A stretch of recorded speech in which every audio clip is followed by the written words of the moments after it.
Hi everyone, welcome back to the channel. Jackie here with Enjoying Life's Journey. So I wanted to do another weekly budget with me for the first paycheck here in April. So my husband gets paid every Wednesday. So today happens to be April 4th, so we're going to go ahead and budget out April 4th for you. So if you're not familiar, I have kind of made this template off of Dave Ramsey's zero-based budgeting and his cash flow plan system.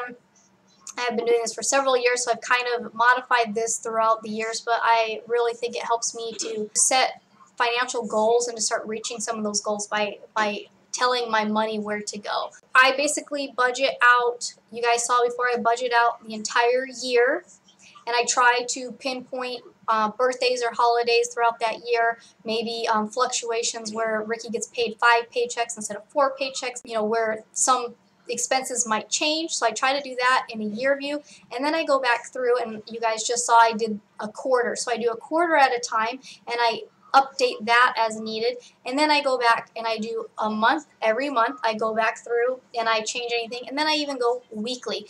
So it might sound like I'm doing a lot of budgeting, but realistically I budget once a week. That's what I'm doing.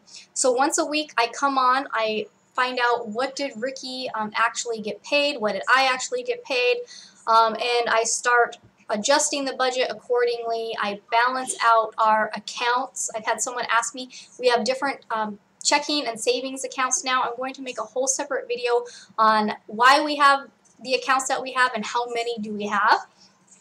And also, we're no longer using the cash envelope system. There are a few things that I still like to use cash for, but I don't use it on a consistent basis, so I'm going to make another video about that. The other thing is, then I go through and I transfer the money according to what account. So instead of going to the ATM and taking out cash like I used to, I just transfer money to different accounts accordingly. And then if I feel I need to update, you know, a future month or a future quarter, I'll do that while I'm on. So I'm really only getting onto my budget once a week. So I hope that makes sense for you guys. I am going to answer questions and comments from the few last budget videos that I had at the end of this video. So if you're interested in hearing what others have to say, or maybe they've asked a question that you are wondering about as well, then go ahead and stick around, and we'll be sure to check those out. So here we go. So April, first thing I need to do is I need to go log on to my checking account. We have our income checking account. So this is where money comes in from Ricky's direct deposit. So I'm going to check that out first. Okay, so I mentioned this before. When I do the budget ahead of time, I only budget out Ricky's base pay. I don't try to estimate what his overtime is going to be. I wait until he actually gets paid. Now, he ended up getting a total of $885.91. So I'm going to use it on my calculator. I'm going to go ahead and subtract out the $544 that I had estimated as his base pay. And so his overtime was $341.91. Now that we have the money, we have this money in the account, I'm going to go ahead and put it in black so I know this is actually in the account. You don't have to worry about color coding. This just helps me. Now, Ricky, he had, like I mentioned before, they're pretty consistently working 6 to 10-hour days, but like I mentioned before, their Saturdays have been fluctuating, so that's kind of, this number just doesn't really stay the same. So again, I mentioned this before, if you want to see what you've budgeted versus what actually ends up happening, then you would just leave this here. You would not change this number here, and it would just, at the end of the month, you could see, you can compare that. But basically, if you scroll down, I like to scroll down here because my template does the math for me, and it shows me that I have the extra $341.91. I need to tell this where to go, right?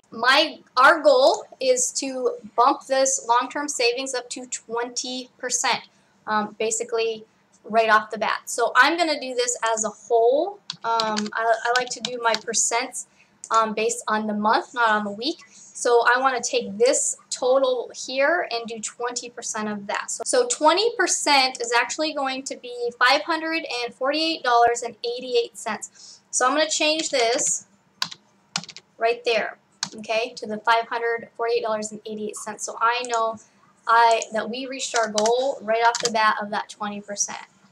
feeling good about that. So now what I need to do is figure out what is the difference between what I had originally budgeted. So the 394, I need to add 154.25 to this first paycheck right here. So it's actually going to be 282 and a penny. I can go down and see what I have left. My next goal, working my way through paying ourselves first, is to have freedom savings, business savings, personal development for Ricky and I, 5% each. We're going to do 5% of only Ricky's paycheck, not of the total. Okay, so we're kind of doing things a little different here for April because we really want to bump up our savings up here. So 5% of Ricky's base pay would be $108.80. I'm actually just going to do $100. So we're just going to do $100 down the line for the month. So we're going to do 100. I'm not sure how far this will take me, so I'm going to keep checking. I'm going to scroll down a little bit and see. Okay, we still have some money left. Okay, so let's see. Okay, so we still have $27.66. Same thing, our goal for giving is 5%. So we're just going to do the 5% of Ricky's base pay. Again, would be 108. So we're just going to add, currently right now, what's left over, that $27. These are all going to be changed to the 5%. Like I said, the 20% is of the total amount that we're doing, and then all these 5%, like I said, we're just going to take that off of Ricky's base pay because we have some bigger financial goals that we're trying to hit. So we're going to, moving forward, once, you know, giving and our fund reaches the 5%, this basically will add to those until they reach that $100. We're going to try something new this month for April, and we're just going to keep these at $100, and that's that. Then everything else now will be, after that, will be added into our long-term savings. So I hope that makes sense. It's something that we're trying different. Otherwise, as he got more overtime, this would actually, you know, this number would actually end up increasing, but we really want to try to restrain ourselves from spending too much money because we have some big saving goals. I'm going to make a separate video on our finance goals for this year and in the future, as well as some of my goals in general. So let's go ahead and keep on going. So now what we've done, like I said, we've seen what did we actually make, or what's actually in the account, and we readjusted our budget, so now we still have the zero-based budget, okay? So now what I have to do is I'm going to be moving money over to the correct accounts, okay? Long-term savings, I need to move $282.01 over to our long-term savings account. I need to move $100 to our freedom savings account. I need to move $100 into my business, $100 into Ricky's checking account, $100 into my checking account, $57.66 over to our giving savings account, and then for necessities, these are basically rent. You know, the $15.78 we're going to move to our necessities checking account. Our renter's insurance will be moved over to the necessities. Groceries and gas, we leave those in our income account because we kind of treat that one as our cash envelope in a sense. And then motorcycle insurance is going to be moved over to the necessities account. And then the girls' money as well, we are just going to, we'll probably leave those in the income account. We'll probably end up going to the ATM to take out cash for those. We do pay them in cash for that.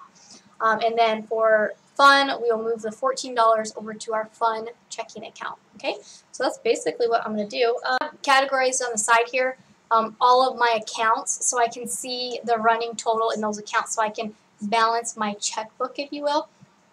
By the new month, most of these checking accounts are pretty low, if not completely at zero because we've spent the money in there. It's the savings account that have the running total that keeps increasing. So for the beginning of the month here, beginning of April, I don't really have too much of balancing my checkbook. I'm basically just going to transfer these funds into the correct account, and then I'll put that balance over here, and then I'm pretty much done for my budget for April.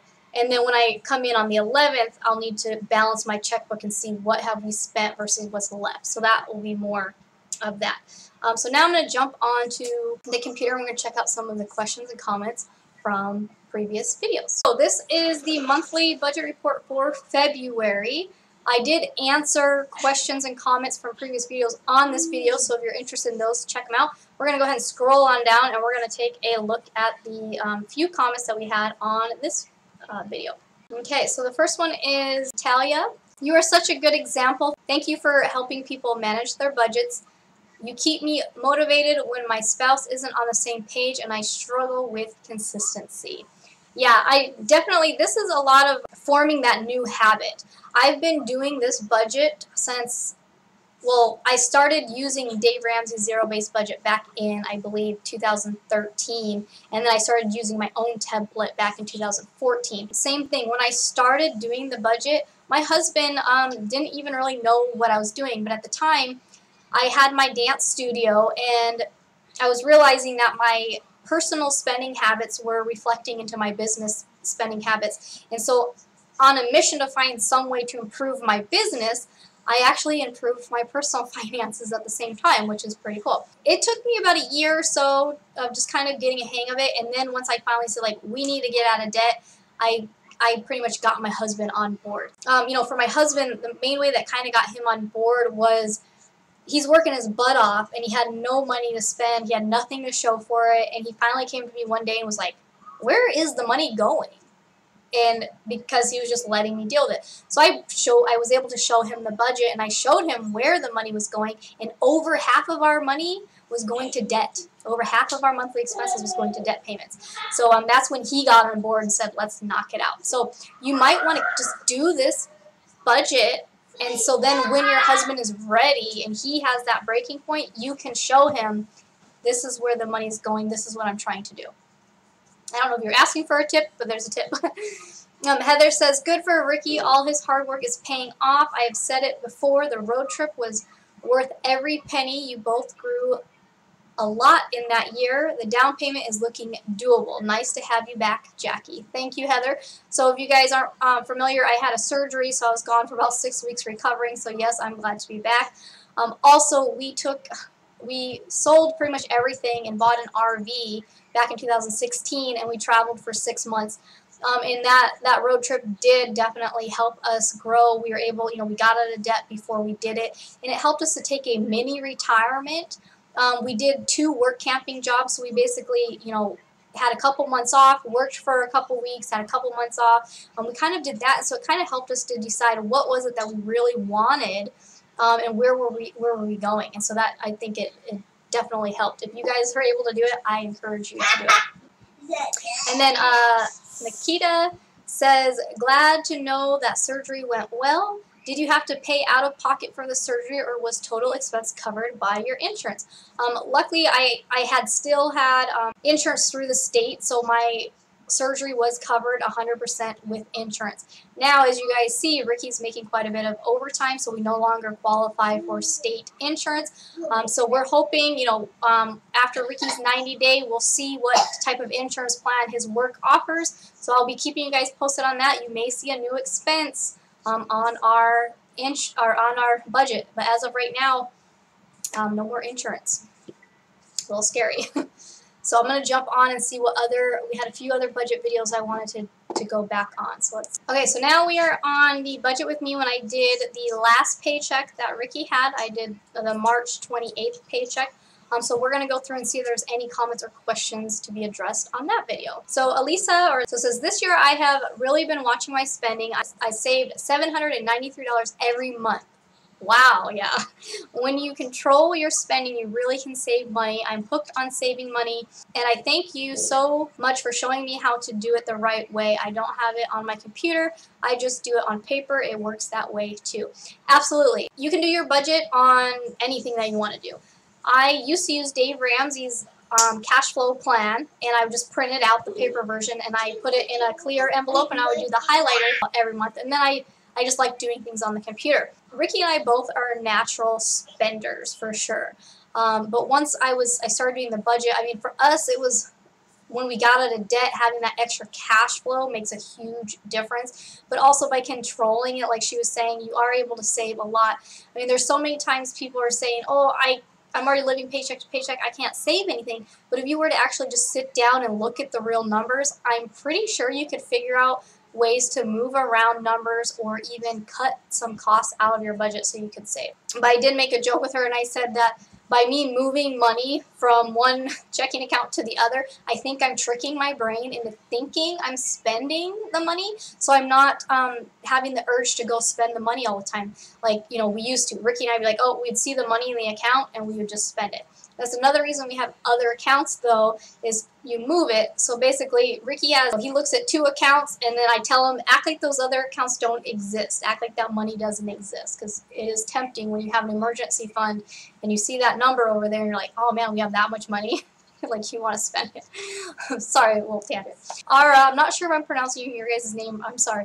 She says, I'm sorry I missed some of the videos. What video did you explain how you transition from cash envelopes to accounts? Do you actually have different accounts, or when you say necessity account, per example, do you mean just on the report? So I kind of touched on this. Thank you. Yeah, I'm going to make a whole separate video explaining, you know, transitioning over and what accounts I do have. But like I mentioned earlier, I basically have, I believe, 5 checking accounts and 3 savings accounts. So we have a total of 8 accounts for our personal finances. We may open up different savings accounts for specific savings goals. So I'll mention that. I'll talk about that in the other video as well. So yeah, so there you go. So that's today's budget with me. I basically just wanted to show you, like, okay, what did we actually get paid? How did I adjust the budget? Now I'm just going to go on to the bank account and move the money around. So I'll see you next week. If you like these weekly budget videos, budget with me videos, let me know, and then I'll see you. I'll make another one on the 11th, and I'll show you how I kind of balance out my checkbook, and we'll budget out the next week. Go ahead and leave your questions and your comments down below. I'll be sure to share them on the next budget video. As always, thanks for watching, and I'll see you soon. Bye.